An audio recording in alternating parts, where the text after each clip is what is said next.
Okay, fine. Okay, we'll start today with fungi. तो fungi को हम लोग माइकोटा भी बोलते हैं. Basically fungi is general name, but अगर इनको जैसे किंगडम प्रोटिस्टा, किंगडम मोनेरा बोलते हैं बैक्टीरिया को, वैसे ही फंगाई को हम लोग माइकोटा बोलते हैं. ठीक है. तो अभी आज पहले हम लोग देखेंगे कि किंगडम फंगाई में क्या क्या आता है, और उसके बाद हम लोग फिर देखेंगे कि नेक्स्ट क्लास में I teach you what are the domains of kingdom fungi. ठीक है. तो किंगडम फंगाई में पहले जैसे okay, will start with the introduction. तो फंगाई में क्या क्या होता है? Fungi constitute a unique kingdom of heterotrophic organism. ठीक है. यानी कि इसके अंदर जितने ऑर्गेनिज्म होते हैं वो सारे के सारे क्या होते हैं? हमारे हेट्रोट्रॉपिक ऑर्गेनिज्म होते हैं. ठीक है. इसके अंदर ऑटोट्रॉपिक ऑर्गेनिज्म नहीं होते. अब तक हमने देखा था कि मोनेरा में, प्रोटिस्टा में ऑटोट्रॉपिक ऑर्गेनिज्म मेजोरिटी में मिलते थे. हेट्रोट्रॉपिक भी मिलते थे, बट ऑटोट्रॉपिक मेजोरिटी में मिलते थे. बट फंगाई एक ऐसा किंगडम है जिसके अंदर हेट्रोट्रॉपिक ऑर्गेनिज्म सिर्फ हमें मिलते हैं. ठीक है. इनके अंदर बहुत ज्यादा डाइवर्सिटी होती है, इनकी मॉर्फोलॉजी में, इनकी हैबिटेट में. ठीक है. इनके अंदर दे show a very great diversity in morphology and their habitat. ठीक है. अब क्या होता है कि फंगी हमें कहाँ मिलेगा? तो फंगी बहुत ही कॉस्मोपॉलिटन ऑर्गेनिज्म है. ठीक है. And moisture allows them to grow. ठीक है. जहां जहां इनको मॉइस्चर मिलेगा वहां वहां ये ग्रो कर जाते हैं. ठीक है. तो फिर कहाँ कहाँ ये ग्रो करेंगे? लेदर में ग्रो कर जाएंगे, ये वुड में, पिकल्स में, ब्रेड्स में, जहां भी इनको मॉइस्चर मिलेगा वहां पे फंगाई ग्रो कर जाता है. ठीक है. Now, some of the fungi live parasitically in plants, animals and human body. ठीक है. कुछ फंगाई जो होते हैं, there are few fungi who are parasitic. That means कि इनको फिर एक लिविंग ऑर्गेनिज्म की होस्ट बॉडी चाहिए होती है. ठीक है. तो ये पैरासाइटिक किस किस चीजों पे हो सकता है? ये किस किस को अपना होस्ट बना सकते हैं? प्लांट्स को अपना होस्ट बना सकते हैं, एनिमल्स को बना सकते हैं, या ह्यूमन बॉडी को अपना होस्ट बना सकते हैं. ठीक है. तो फंगाई क्या होता है? हमारा कॉस्मोपॉलिटन होता है, मॉइस्चर अलाउ करता है उनको ग्रो करने के लिए. कहाँ कहाँ वो ग्रो करेंगे? लेदर पे ग्रो करेंगे, वुड पे, पिकल पे, ब्रेड पे. ठीक है.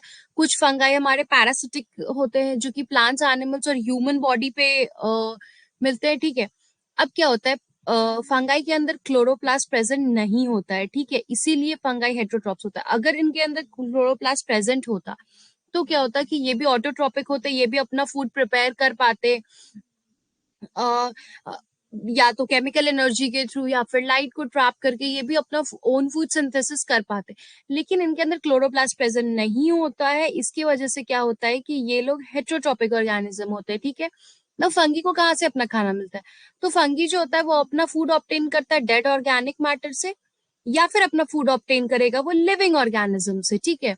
या तो वो डेड मैटर से अपना फूड ऑब्टेन करेगा, या तो वो अपना फूड लिविंग ऑर्गेनिज्म से ऑब्टेन करेगा. ठीक है. हमने इंट्रोडक्शन में क्या क्या पढ़ा फंगी का? कि फंगी एक यूनिक किंगडम होता है जिसके अंदर सिर्फ हेटरोट्रॉपिक ऑर्गेनिज्म मिलते हैं. इनके अंदर बहुत डाइवर्सिटी होती है इनकी मॉर्फोलॉजी में और हैबिटेट में. फंगी जो होता है हमारा वो कॉस्मोपॉलिटन होता है, उनको मॉइस्चर अलाउ करता है ग्रो करने के लिए. या तो वो लेदर पे ग्रो करेंगे, वुड पे ग्रो करेंगे, पिकल्स पे ग्रो करेंगे, कहीं भी ग्रो कर सकते हैं. ठीक है. कुछ फंगाई जो होते हैं वो पैरासिटिक होते हैं और प्लांट्स और एनिमल्स और ह्यूमन बॉडी पे मिलते हैं. ठीक है.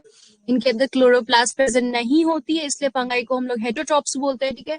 इनका फूड कहाँ से इनको मिलेगा? इनका फूड इनको मिलता है ऑर्गेनिक मैटर से या लिविंग ऑर्गेनिज्म से. Oh, I'm so sorry, Deepika. Actually, I just forgot screen sharing. Okay, okay. I'm just so sorry. Yeah, Deepika, I got your message. Just 1 second. I forgot to share my screen.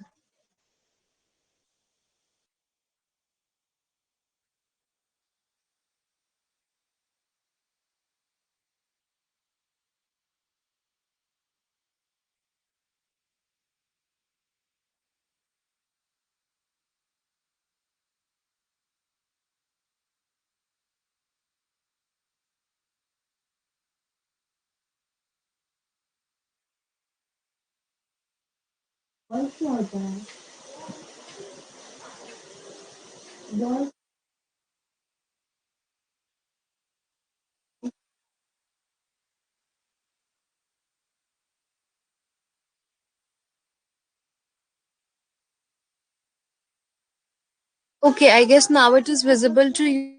you, Deepika.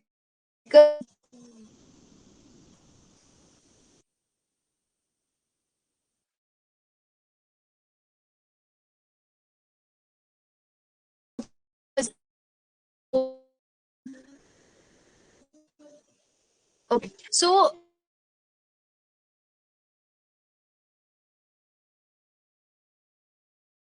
Mycota भी बोलते हैं, जिसको mainly माइकोशन पढ़ा है इनका। तो fungi क्या होता है? फंगाई यूनिक किंग होता है जिसमें ट्रॉपिक ऑर्गेनिज्म प्रेजेंट होते हैं, ठीक है।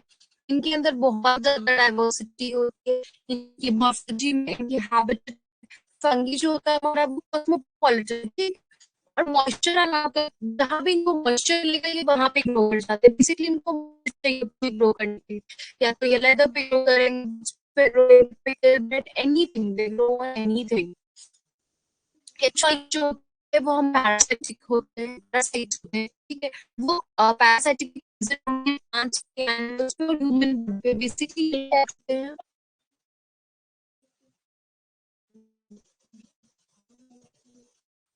सो या बेसिकली ये कहीं भी ग्रो कर जाते हैं। फिर इनके अंदर क्या होता है कि क्लोरोप्लास्ट नहीं प्रेजेंट होता है, इसकी वजह से ये अपना फूड खुद प्रिपेयर नहीं कर पाते हैं।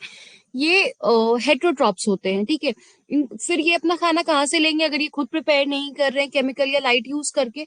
तो ये अपना food basically dead organic matter या फिर लिविंग ऑर्गेनिज्म से लेते हैं, ठीक है। Now the basis of source of food, fungi are of two types, ठीक है। फूड के सोर्स के बेसिस पे फंगाई को हम लोग दो टाइप्स में डिवाइड करते हैं, ठीक है। एक होता है हमारा सैप्रोफाइटिक और दूसरा होता है पैरासिटिक। ये बेसिकली हम लोग किस बेसिस पे डिवाइड कर रहे हैं? फूड के बेसिस पे डिवाइड कर रहे हैं इस तरीके से इसको, ठीक है। तो सैप्रोफाइटिक जैसा हम लोग मोनेरा प्रोटेस्टा में भी पढ़े, सैप्रोफाइटिक उनको बोलते हैं हम लोग जो लोग की डेड ऑर्गेनिक मैटर से अपना फूड ऑब्टेन कर लेते हैं, ठीक है। जैसे कि मान लो कोई फंगाई जो ब्रेड पे ग्रो किया या रॉटन फ्रूट्स पे ग्रो कर रहा है या डंक्स पे ग्रो कर रहा है, तो बेसिकली वो डेड मैटर से अपना ऑर्गेनिक मैटर से अपना फूड ले रहा है।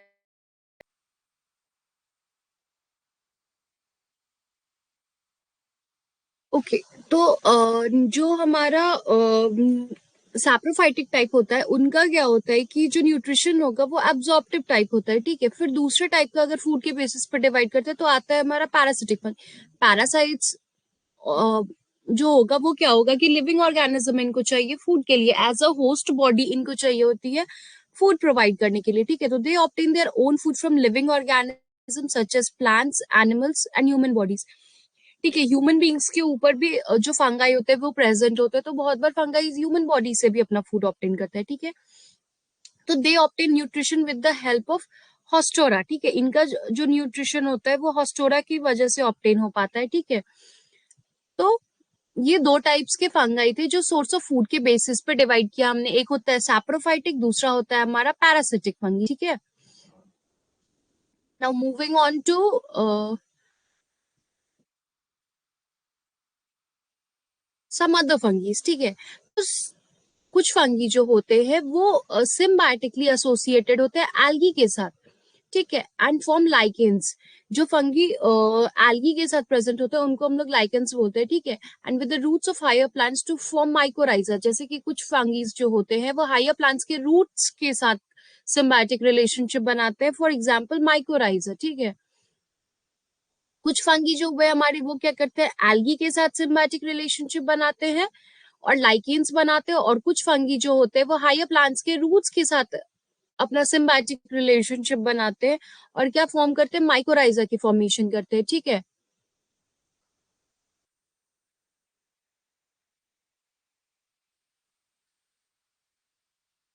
नाउ अब इन सारे फंगी में एक एक्सेप्शन है ईस्ट का, ठीक है। जो ईस्ट होता है हमारा वो क्या होता है कि वो यूनिसेलुलर होता है, ठीक है। और क्या होता है कि फिलामेंटस होता है, ठीक है। बाकी जो फंगाई होते हैं हमारे वो मल्टी सेलुलर ऑर्गेनिज्म होते हैं, लेकिन जो ईस्ट होता है वो जो इकलौता फंगाई है वो यूनिसेलुलर होता है, ठीक है। अब इनकी बॉडीज क्या होती है? इनकी bodies long slender thread like structure present होती है इनकी बॉडी में, जिसको हम लोग हाइफी बोलते हैं, ठीक है। और जो हाइफी का नेटवर्क होता है, यानी कि जो हाइफी का चेन बनेगा, उसको हम लोग माइसीलियम बोलते हैं, ठीक है। देखो, एक ऐसे long slender thread like structures present होती है जिसको हम लोगों ने हाइफी बोला। अब इसी का जो नेटवर्क होगा, यानी कि बहुत सारे जब हाइफीज बन जाएंगे तो इनको हम लोग क्या बोलेंगे, माइसीलियम बोलेंगे, ठीक है। Now, some hyphae are continuous tubes filled with multinucleated cytoplasm. कुछ हाइफी क्या होते हैं कि वो कंटिन्यूस ट्यूब्स के फॉर्म में होते हैं, मतलब अगर ये कंटिन्यूस भी होंगे और ये ऐसा कुछ ट्यूब्स लाइक स्ट्रक्चर फॉर्म करेंगे, ठीक है। इनके अंदर क्या होता है, इस ट्यूब के अंदर बेसिकली ये जो हाइफी का ट्यूब है, इसके अंदर क्या होता है, हमारा मल्टी न्यूक्लियस साइटोप्लाज्म प्रेजेंट होता है, ठीक है। इसके अंदर साइटोप्लाज्म प्रेजेंट मिलेगा, ठीक है। तो जो ऐसी फंगी होती है, उन फंगीज को हम लोग कोइनोसाइटिक हाइफी बोलते हैं, ठीक है। जो हाइफी ऐसे tube like continuous tube like structure में प्रेजेंट होती है, जिसके अंदर मल्टी न्यूक्लिएटेड साइटोप्लाज्म होते हैं, उनको हम लोग क्या बोलते हैं, कोइनसाइटिक हाइफी बोलेंगे, ठीक है। नाउ, फंगाई का सेल वॉल किस चीज से बना होगा, तो फंगाई का जो सेल वॉल होता है हमारा, वो आपका बना होता है काइटिन का और पॉलीसेक्राइड्स का, ठीक है।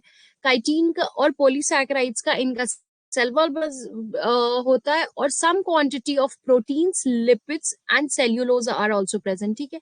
इसमें क्या होता है कि कुछ अमाउंट ऑफ, मेनली किस चीज से बना होगा, मेनली ये काइटिन और पॉलीसैकेराइड से बना होगा, लेकिन उसके अंदर क्या होता है कि कुछ क्वांटिटी हमें मिल जाएगी आपकी प्रोटीन्स की, लिपिड्स की और सेलुलोज की, ठीक है। तो हमने क्या पढ़ा कि कुछ फंगाई होते हैं जो कि आपका सिम्बायोटिक रिलेशनशिप बनाते हैं, एसोसिएट सिम्बायोटिक रिलेशनशिप बनाते हैं, ठीक है, एल्गी के साथ और हायर प्लांट्स के रूट्स के साथ। जो एल्गी के साथ बनाएगा उसको हम लोग लाइकेंस बोलते हैं, और जो हायर प्लांट्स के रूट्स के साथ बनाता है उसको माइकोराइजा बोलते हैं, ठीक है। अब इन सारे फंगी में एक एक्सेप्शन है हमारा ईस्ट। ईस्ट क्या होता है, यूनिसेलर होता है और फिलामेंटस होता है, ठीक है। अब क्या होता है कि जो फंगाई होती है उसकी बॉडी क्या होती है कि long slender thread like structure present होता है उसके अंदर, जिसको हम लोग हाइफी बोलते हैं, ठीक है। हाइफी का जो नेटवर्क होगा, मतलब एक जो लॉन्ग स्लेंडर लाइक स्ट्रक्चर होगी, इसको हमने हाइफी बोल, लेकिन जब ढेर सारे हाइफी का नेटवर्क बन जाएगा तो उसको हम लोग माइसीलियम बोलते हैं, ठीक है। अब कुछ हाइफी क्या होते हैं कि कंटिन्यूअस ट्यूब्स लाइक होते हैं, ठीक है, present continuous tubes like present होते हैं, जिसके अंदर क्या भरा हुआ होगा, बड़ा मल्टी न्यूक्लिएटेड साइटोप्लाज्म प्रेजेंट मिलेगा हमको, ठीक है। तो इन टाइप के हाइफी को हम लोग क्या बोलते हैं, कोइनोसाइटिक हाइफी बोलते हैं, ठीक है। इस हाइफी को हम लोग कोइनोसाइटिक हाइफी बोलेंगे। नाउ, फंगी की सेल वॉल किस चीज से बनी होती है, तो इनकी सेल वॉल जो होती है वो काइटिन और पॉलीसैकेराइड्स की बनी हुई होती है, ठीक है।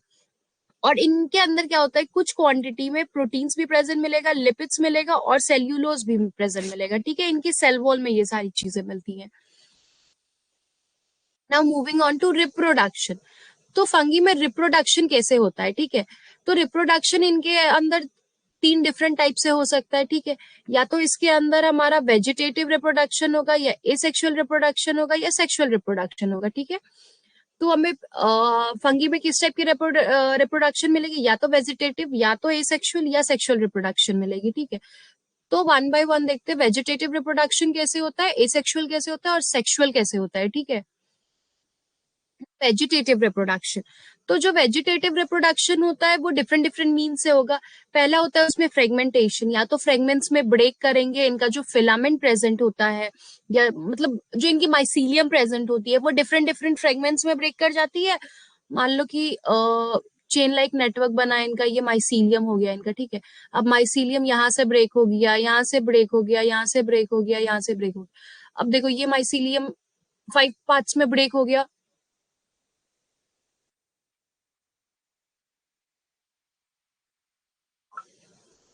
तो ये माइसीलियम जो है हमारा वो 5 पार्ट्स में ब्रेक हुआ, तो ये पार्ट एक अलग फंगी बना देगा, ये पार्ट एक अलग फंगी बनाएगा, ये इंडिविजुअल बना देगा, ये भी एक अलग।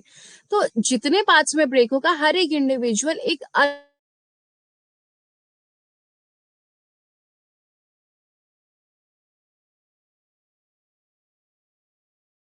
सी रीजन की वजह से the fungal filament that is mycelium break into small pieces, then these pieces from a new fungal filament, ठीक है। अगर किसी रीजन की वजह से इनका माइसीलियम ब्रेक कर गया तो क्या होता है कि हर एक पीस एक न्यू फंगल फिलामेंट बना देता है ना। दूसरा वेजिटेटिव रिप्रोडक्शन का वे क्या है, फिजन के थ्रू, ठीक है। तो कुछ कभी कभी क्या होता है कि fungal cell divides into two parts, ठीक है। The division of nucleus also occur, तो क्या होगा कि फंगाई का जो फिलामेंट है, ठीक है, ये इसका फिलामेंट है, ये दो पार्ट में डिवाइड हो गया। ठीक है, तो दो पार्ट में डिवाइड हो गया, तो इनके अंदर का जो न्यूक्लियस भी जो प्रेजेंट है वो भी दो पार्ट में डिवाइड हो गया। और फिर ये क्या करेंगे कि ये दो अलग एक इंडिविजुअल बना लेते हैं, इनका अंदर न्यूक्लियस भी डिवाइड हो जाता है। तो बेसिकली इनको इस टाइप के रिप्रोडक्शन को हम लोग फिजन बोलेंगे। ठीक है, ये हमें किस चीज में देखने को मिलता है, सिस्ट में, ईस्ट में देखने को मिलता है। ठीक है, ईस्ट को हम लोग क्या बोलते हैं, स्काइजोसैक्रोमाइसिस। ठीक है, साइजोसैक्रोमाइसिस जो होता है हमारा वो ईस्ट होता है, जिसके अंदर हम लोग को basically fission type of reproduction देखने को मिलता है। Now moving on to the next type of reproduction. पहला हमने पढ़ा वेजिटेटिव रिप्रोडक्शन, दूसरा इनमें रिप्रोडक्शन जो होता है वो एसेक्सुअल रिप्रोडक्शन होता है। ठीक है, तो एसेक्सुअल रिप्रोडक्शन कैसे होगा, तो एसेक्सुअल रिप्रोडक्शन बेसिकली इनके अंदर formation of different types of spores होता है। ठीक है, different different type of spores होता है, उसकी वजह से फॉर्मेशन होता है, उसकी वजह से इनके अंदर एसेक्सुअल रिप्रोडक्शन होगा। तो जैसे वेजिटेटिव रिप्रोडक्शन, फ्रेगमेंटेशन और फिजन दो टाइप से होता था, वैसे ही जो हमारा एसेक्सुअल रिप्रोडक्शन है वो या तो स्पोरेंजियोस्पोर्स के थ्रू होता है, या फिर तुम्हारा जू स्पोर्स के थ्रू होगा, या एप्लानोस्पोर्स के थ्रू होगा। ये डिफरेंट डिफरेंट बेसिस पे डिपेंड करता है। ठीक है, तो पहला होता है उसमें स्पोरेंजियोस्पोर्स। ठीक है, तो स्पोरेंजियोस्पोर्स क्या होते हैं, बेसिकली स्पोरेंजियोस्पोर्स जो होते हैं तुम्हारे वो एसेक्सुअल स्पोर्स होते हैं। ठीक है, अभी नेक्स्ट क्लास में जब एक एक करके मैं इनके डोमेन्स पढ़ाऊंगी तो I have put in diagrams there, जहाँ पे देख सकते हो कि उसके अंदर स्पोर्स कैसे प्रेजेंट होता है, कवरिंग क्या होती है। ठीक है, तो स्पोरेंजियोस्पोर्स क्या होता है कि वो एसेक्सुअल स्पोर्स होता है, यानी कि सेक्सुअल स्पोर्स नहीं होते, वो एसेक्सुअल स्पोर्स होते हैं। ठीक है, अब वो क्या होता है कि वो प्रोडक्शन, उसकी प्रोडक्शन होती है एक इंक्लोज सैक लाइक स्ट्रक्चर में, जिसको हम लोग स्पोरेंजियम बोलते हैं। यानी कि एक ऐसा स्पोरेंजियम होता है, एक सैक लाइक स्ट्रक्चर होता है ईस्ट के अंदर या दूसरे फंगाई के अंदर। ठीक है, तो ये मान लो ये इनका स्पोरेंजियम हो गया, ये सैक लाइक स्ट्रक्चर हुआ, इसके अंदर एसेक्सुअल स्पोर्स प्रेजेंट होते हैं बेसिकली, जिसको हम लोग स्पोरेंजियोस्पोर्स बोलते हैं। ठीक है, इनके अंदर ऐसे एसेक्सुअल स्पोर्स प्रेजेंट है जिसको हम लोग स्पोरेंजियोस्पोर्स बोलते हैं। अब ये जो स्पोरेंजियम प्रेजेंट होता है, यानी कि ये जो सैक लाइक स्ट्रक्चर प्रेजेंट है, ये कहाँ प्रेजेंट होता है, एट द एंड ऑफ स्पोरेंजियोफोर्स। यानी कि ये जो देख रहे हो, ये जो लाइन मैंने ड्रॉ की है थिक सी, इसको हम लोग क्या बोलते हैं, स्पोरेंजियोफोर्स। ये हो गया हमारा स्पोरेंजियोफोर्स। ठीक है, और इसके अंदर क्या, ये जो इसके एंड पे जो ये सैक लाइक स्ट्रक्चर दिख रही है, इसको हम लोग बोलते हैं स्पोरेंजियम, और इसके अंदर क्या प्रेजेंट होता है, स्पोरेंजियोफोर्स। ठीक है, तो इसकी डायग्राम नेक्स्ट क्लास में आई शो यू। ठीक है, तो हमारा क्या हुआ, हमने क्या पढ़ा कि ये जो होती है हमारी, ये प्रेजेंट है हमारा स्पोरेंजियोफोर। ठीक है, ये स्पोरेंजियोफोर है जो थिक सी है, इसके एंड पे यानी कि यहाँ पे एक स्पोरेंजियम प्रेजेंट है, ये सैक लाइक स्ट्रक्चर है जिसको स्पोरेंजियम बोलते हैं। इसके अंदर ये डिफरेंट टाइप ऑफ स्पोरेंजियोस्पोर्स दिख रहे हैं आपको, जो कि एसेक्सुअल स्पोर्स होते हैं। ठीक है, तो the formation of sporangiophores takes place endogenously. Obviously endogenously कल ही मैंने पढ़ाया है, इंडोजेनस और एक्सोजेनस क्या होता है।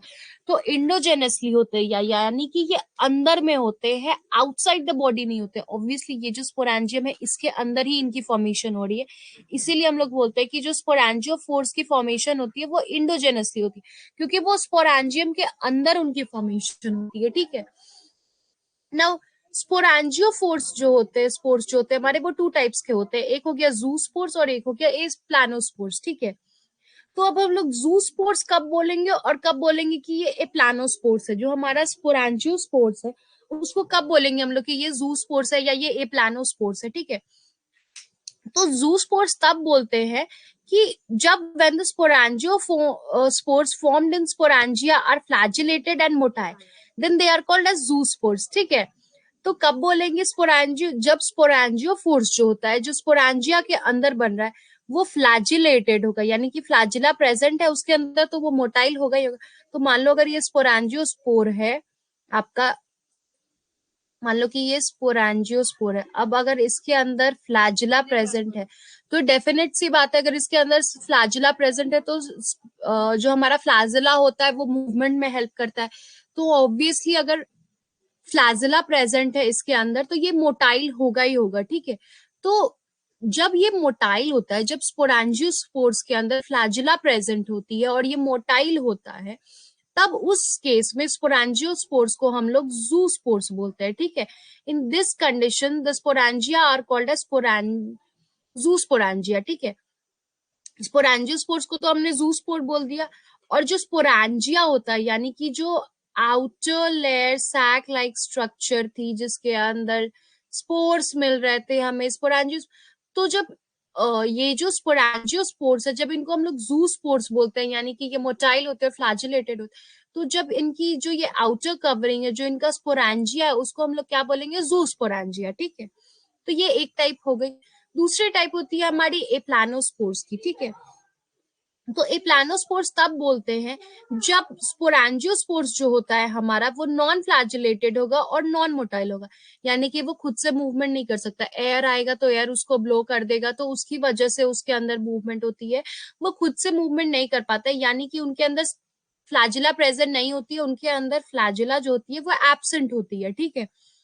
तो और वो मोटाइल नहीं होते, उसके अंदर मोटिलिटी प्रेजेंट जब नहीं होगी, तो उस टाइप के स्पोरेंजियोस्पोर्स को हम लोग क्या बोलते हैं, एप्लानोस्पोर्स बोलते हैं, ठीक है।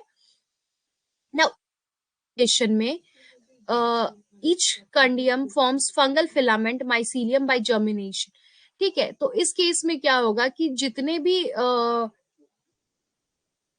जो सारे स्पोर्स हैं वो क्या करते हैं कि फंगल फिलामेंट्स की फॉर्मेशन करते हैं, माइसीलियम की फॉर्मेशन करते हैं जर्मिनेशन से, ठीक है। नाउ दूसरा टाइप अभी हमने पढ़ा, एक स्पोरेंजियोस्पोर्स होती है एसेक्सुअल दूसरा टाइप होता है कोनिडिया, ठीक है। पहला टाइप हमारा क्या था, पहला टाइप था हमारा स्पोरेंजियोस्पोर्स, ठीक है। पहला टाइप था हमारा स्पोरेंजियोस्पोर्स, ठीक है। दूसरा टाइप हमारा क्या है, कोनिडिया। तो कोनिडिया क्या होता है, एसेक्सुअल नॉन मोटाइल स्पोर्स होते हैं formed at the tip of conidiophores, ठीक है। The formation of conidia takes place exogenously. अभी देखो स्पोरेंजियोस्पोर्स कैसे बन रहा था हमारा, एंडोजेनसली बन रहा था, ठीक है। तो वैसी ही कोनाडियोफोर्स एक होती है, इसके टिप पे, ठीक है, नॉन मोटाइल स्पोर्स मिलेंगे, मतलब इसको कोई सैक लाइक स्ट्रक्चर के अंदर नहीं मिलता है। जैसे स्पोरेंजियोफोर्स था ना, तो उसके टिप पे हम लोग पहले स्पोरेंजिया बन रहा था, लेकिन इसके अंदर कोई सैक लाइक स्ट्रक्चर नहीं होती। कोनिडियोफोर्स के ऊपर कोई सैक लाइक स्ट्रक्चर नहीं होगी, इसके टिप पे डायरेक्टली स्पोर्स प्रेजेंट होंगे, एसेक्सुअल स्पोर्स प्रेजेंट होते हैं, ठीक है। ये कोई सैक स्ट्रक्चर में इंक्लोज नहीं मिलते हैं, ये डायरेक्टली कोनिडियोफोर्स के टिप पे प्रेजेंट मिलते हैं, ठीक है। और ये जो स्पोर्स होते हैं वो एसेक्सुअल होते हैं, नॉन मोटाइल होते हैं, ठीक है। तो इन जो स्पोर्स है, इसको हम लोग बोलते हैं बेसिकली कॉनिडिया, ठीक है। जैसे उस केस में हम लोग स्पोरेंजिया बोलते हैं, वैसे इस केस में हम लोग कॉनिडिया बोलते हैं, ठीक है ना। कॉनिडिया की जो फॉर्मेशन होती है वो जो होती है वो एक्सोजेनसली होती है, यानी कि जो हमारा स्पोरेंजियोस्पोर्स था वो एंडोजेनसली हो रहा था, बट जो हमारा कोनिडिया होता है वो एक्सोजेनसली होता है, ठीक है। Now each conidium forms fungal filament mycelium by germination, ठीक है। तो इसका भी हर एक कॉनिडियम जो होता है, इसका जो कॉनिडियम होता है वो फंगल फिलामेंट कॉज कर बनाता है माइसीलियम जर्मिनेशन के बेसिस पे, ठीक है। Now moving on to the third type of reproduction, that is your sexual reproduction, ठीक है। अभी हमने पढ़ा asexual reproduction क्या होती है, vegetative reproduction क्या होती है, अब हम लोग पढ़ेंगे asexual reproduction क्या होती है इनके अंदर। तो asexual sexual reproduction takes by oospores, ascospores and basidospores, ठीक है। तीन टाइप से होती है, oospores की वजह से होती है, ascospores की वजह से होती है और हमारा basidospores की वजह से होती है, ठीक है। Now, the various spores are produced in distinct structure called fruiting bodies, ठीक है। एक इनके अंदर एक fruiting bodies होती है प्रेजेंट, जिसके अंदर बेसिकली ये वेरियस टाइप ऑफ स्ट्रक्चर्स हमें प्रेजेंट मिलते हैं, ठीक है। ये सारा डायग्राम नेक्स्ट क्लास में देख लोगे, ठीक है। The structure in which gametes are formed are called gametangia, ठीक है। तो वो स्ट्रक्चर जिनके अंदर ये जो स्पोर्स फॉर्मेशन हो रही है, जिनके अंदर ये गैमीट्स की फॉर्मेशन हो रही है, उस स्ट्रक्चर को हम लोग क्या बोलते हैं, गैमेटेंजिया बोलते हैं, ठीक है। तो सेक्सुअल रिप्रोडक्शन में हमने क्या पढ़ा कि sexual reproduction basically takes place होती है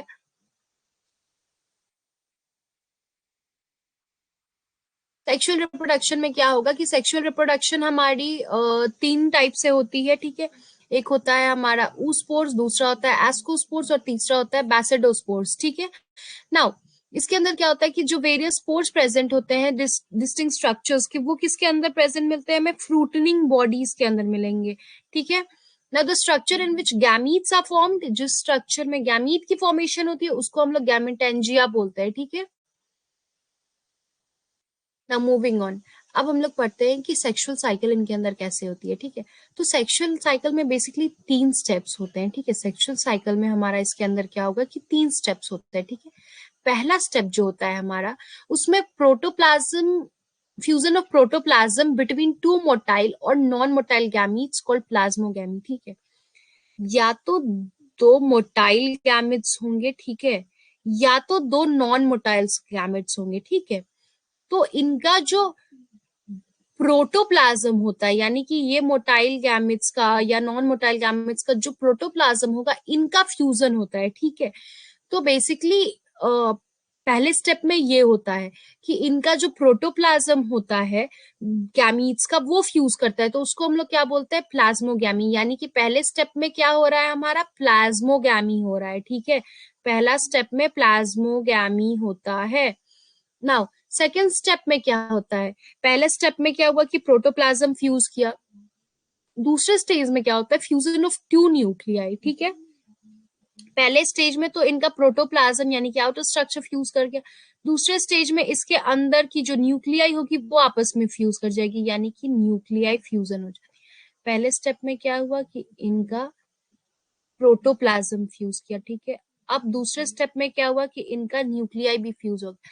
जो न्यूक्लियाई फ्यूज होता है उसको हम लोग क्या बोलेंगे, कैरियोगैमी, ठीक है। तो पहले स्टेप में क्या हुआ, पहले स्टेप में हुआ हमारा प्लाज्मोगैमी, यानी कि प्लाज्मा फ्यूज किया, यानी इनका प्रोटोप्लाज्म फ्यूज किया। दूसरे स्टेप में क्या हुआ, कैरियोगैमी हुआ, कैरियोगैमी में क्या हुआ, न्यूक्लियाई फ्यूज किया। ना तीसरे स्टेप में क्या होता है, meiosis in zygote resulting in haploid spores.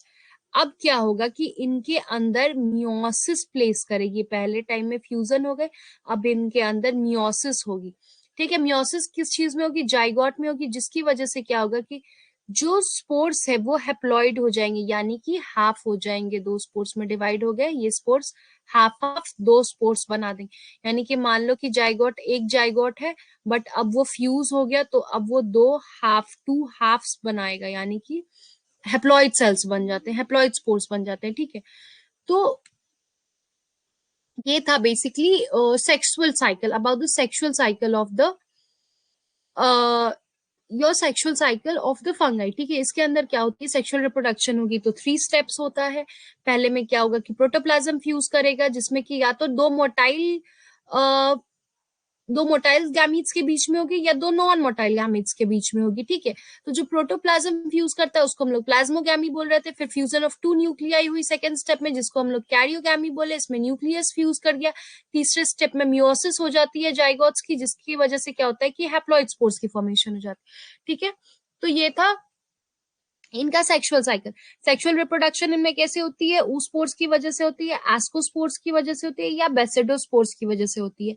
ये नाम इसलिए दिया गया है क्योंकि एस्कोस्पोर्स उसमें होगा जिसमें एस्कोमाइसिटीज होते हैं, बेसिडोमाइसिटीज में बेसिडोस्पोर्स प्रेजेंट होते हैं। इसीलिए सेक्सुअल रिप्रोडक्शन 3 स्पोर्स के बेसिस पे होता है, oospores, एस्कोस्पोर्स एंड योर बेसिडोस्पोर्स, ठीक है।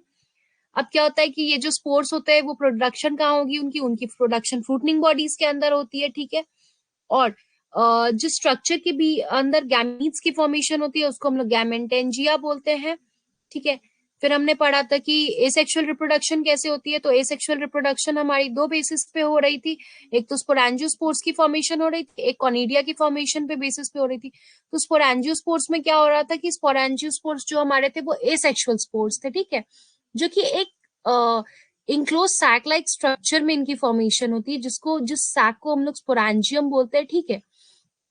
और ये कहाँ होता है, स्पोरेंजियम कहाँ प्रेजेंट होगा, तो ये स्पोरेंजियोफोर्स की टिप यानी कि एंड पे प्रेजेंट होता है, ठीक है। तो स्पोरेंजियोफोर्स की एंड पे प्रेजेंट होगा स्पोरेंजियम, जो कि एक सैक लाइक स्ट्रक्चर होता है जिसके अंदर हमारे स्पोरेंजियोस्पोर्स प्रेजेंट होते हैं जो कि बेसिकली एसेक्सुअल स्पोर्स होते हैं, ठीक है। अब स्पोरेंजियोस्पोर्स की फॉर्मेशन कैसे होती है, वो एंडोजेनसली होती है, ठीक है। अब स्पोरेंजियोस्पोर्स में दो टाइप्स के होते हैं, जूस्पोर्स और प्लानोस्पोर्स। जूस्पोर्स हमने किसको बोला कि जो स्पोरेंजियोस्पोर्स स्पोरेंजिया में बनता है, जो कि फ्लैजिलेटेड और मोटाइल होता है, उसको हमने जूस्पोर्स बोला, ठीक है। और उस स्पोरेंजिया को हमने जूस्पोरेंजिया बोला, ठीक है। अब जो एप्लानोस्पोर्स था हमारा, उसमें क्या होता था कि when sporangiospores are non flagellated and non motile then they are called aplanospores. तो जो स्पोरेंजियोफोर्स हमारे नॉन फ्लैजिलेटेड थे या नॉन मोटाइल थे, तो उसको हम लोगों ने क्या बोला, एप्लानोस्पोर्स बोला ना। उसी तरह से कोनिडिया होता है, कोनिडिया भी एसेक्सुअल रिप्रोडक्शन होता है, नॉन मोटाइल स्पोर्स प्रेजेंट होते हैं, और इनका क्या होता है कि ये टिप पे मिलते हैं, कोनाडियोफोर्स के टिप पे मिलेंगे, ठीक है। सेम वे, बस इनका क्या होता है कि सैक लाइक कोई स्ट्रक्चर नहीं होता है जिसके अंदर ये स्पोर्स बनता है, ये स्पोर्स कोनेडियोफोर्स की डायरेक्टली टिप पे फॉर्मेशन होती है इनकी, ठीक है। इनकी फॉर्मेशन कैसी होती है, इनकी फॉर्मेशन इज एक्सोजेनसली होती है। जो हमारा स्पोरेंजियोस्पोर्स था वो एंडोजेनसली प्रोड्यूस हो रहा था, लेकिन जो हमारा कोनाडियोस्पोर्स होता है वो एक्सोजेनसली प्रोड्यूस होता है, ठीक है। तो बेसिकली ये हमने पढ़ा एसेक्सुअल रिप्रोडक्शन में, ठीक है। फिर हम लोग वेजिटेटिव रिप्रोडक्शन में हमने क्या पढ़ा था कि वेजिटेटिव रिप्रोडक्शन इनकी बेसिकली तीन टाइप से होती है। एक हो गया हमारा फ्रेगमेंटेशन। फ्रेगमेंटेशन में क्या होता था कि अगर किसी रीजन की वजह से फंगल फिलामेंट ब्रेक हो गया, तो माइसीलियम स्मॉल पीसेस में ब्रेक हो गया, तो हर एक अलग पीस जो होता है वो नया फंगल फिलामेंट बना देगा। फिर हमने फिजन में क्या पढ़ा कि कुछ फंगल सेल जो होते हैं वो दो पार्ट्स में डिवाइड कर जाते हैं, और उनका न्यूक्लियस भी दो पार्ट्स में डिवाइड कर जाता है, जैसे कि ईस्ट के केस में होता है। मतलब अगर फंगल सेल डिवाइड कर गए, फिर उनका का न्यूक्लियस डिवाइड कर गया, तो ये जो हो गया, ये दो अलग इंडिविजुअल फंगाई की प्रोडक्शन कर दिया। ईस्ट के केस में होता था ये, ठीक है। नाउ तीसरा टाइप हमने क्या पढ़ा एसेक्सुअल स्पोर्स में, बडिंग, ठीक है। तो समटाइम्स क्या होता है, a bud like protuberance is formed on non mycelial fungus, ठीक है, जो कि क्या हो जाता है कि सेपरेट हो जाता है मदर फंगाई से and function as young fungi, ठीक है। तो क्या हो गया कि मान लो कि ये कोई एक ईस्ट है, ठीक है, ये कोई एक फंगाई है, ठीक है। इसके ऊपर क्या हो गया कि एक ये बड लाइक प्रोट्यूबरेंस हो गई, ठीक है, जो कि नॉन माइसीलियल फंगल में होती है, ठीक है, जिसमें माइसीलियम प्रेजेंट नहीं होता है। अब क्या हो गया कि ये जो बड लाइक प्रोट्यूबरेंस हुई, ये जो होती है अपनी मदर फंगाई से सेपरेट हो गई, यानी कि फिर क्या हो गया कि ये ईस्ट है और ये एक सेपरेट फंगाई हो गई, ये मदर फंगाई हो गई, और ये जो हो गया हमारा ये डॉटर फंगाई हो गया, ठीक है। तो क्या होगा कि अब जो ये फंगाई है, जो बड थी, वो एक न्यू फंगाई बना देगी, जो कि एक यंग फंगाई बनाएगी, ठीक है। Now at the time of separation of bud from its mother cell or fungi, the nucleus of mother cell divide mitotically or amitotically in two parts, ठीक है। या तो इस माइटोटिकली, अब अगर ये बर्ड सेपरेट हो रहा है तो इसके अंदर का जो न्यूक्लियाई है वो भी दो पार्ट्स में, मदर का जो न्यूक्लियाई होता है, जो मदर फंगाई का न्यूक्लियाई होता है, वो डिवाइड कर जाएगा, और एक जो होता है ये इनके यंग फंगाई में चला जाता है, ठीक है। अब क्या होता है कि ये जो सेल न्यूक्लियस जो डिवीजन होती है, ठीक है, वो माइटोटिकली होती है, ठीक है। लेकिन कुछ केसेस में ये एमाइटोटिकली भी होती है, जैसे कि ईस्ट के, ठीक है। लेकिन होगा हर बर्ड फॉर्मेशन, हर बर्डिंग में ये दो पार्ट्स में डिवाइड होगा ही होगा। अगर कोई ईस्ट बर्डिंग कर रहा है तो उसमें डेफिनेटली जो न्यूक्लियस है मदर फंगाई का वो दो पार्ट में डिवाइड करेगा, चाहे वो माइटोटिकली करे या फिर वो एमाइटोटिकली करे, ठीक है। मोस्ट ऑफ द केस में वो माइटोटिकली करता है, लेकिन ईस्ट के केस में वो एमाइटोटिकली करता है, ठीक है। Out of these two nuclei, one remains within the mother cell while the other migrates to the bud. Example Saccharomyces, ठीक है। As I told you कि मान लो ये एक फंगाई है, इसको हमने मान लिया, इस फंगाई को मान लो, हम लोग मान लेते हैं कि ये फंगाई हमारी मदर फंगाई है, ठीक है, इसको मान लो मदर फंगाई है। अब इसके ऊपर एक प्रोट्यूबरेंस हुई बड लाइक, ठीक है, ये यहाँ से डिवाइड हो गया, तो इसके अंदर का जो न्यूक्लियस था वो डिवाइड होगा और एक ये बड में भी जाएगा, ठीक है। तो एक जो होता है न्यूक्लियस वो मदर फंगाई में रह गया, एक न्यूक्लियस जो हो जाता है वो माइग्रेट कर जाता है बड में, यानी कि यंग फंगाई जो बनाएगा, ठीक है। सैक्रोमाइसिस के केस में होगा ये डिवीजन या तो एमाइटोटिकली होगी या माइटोटिकली होगी, again depending on the conditions, ठीक है। तो basically this was all about your introduction or you can say reproduction of your fungi or mycota, ठीक है, अभी नेक्स्ट क्लास में हम लोग पढ़ेंगे डोमेन्स ऑफ फंगाई। ठीक है, डिफरेंट टाइप्स के फंगाई क्या क्या होते हैं, जैसे एस्कोमाइसिटीज क्या होता है तो उसको डिटेल में पढ़ेंगे हम लोग, उसका इकोनॉमिक इंपॉर्टेंस क्या है, बैसिटोमाइसिटीज क्या होता है, फिर हमारा तुम्हारा सेम वे क्लब फंगाई किसके अंदर आती है। तो ये सब हम लोग नेक्स्ट क्लास में डिटेल में पढ़ेंगे। ठीक है, तो this was all for today class. Deepika, any doubt till now?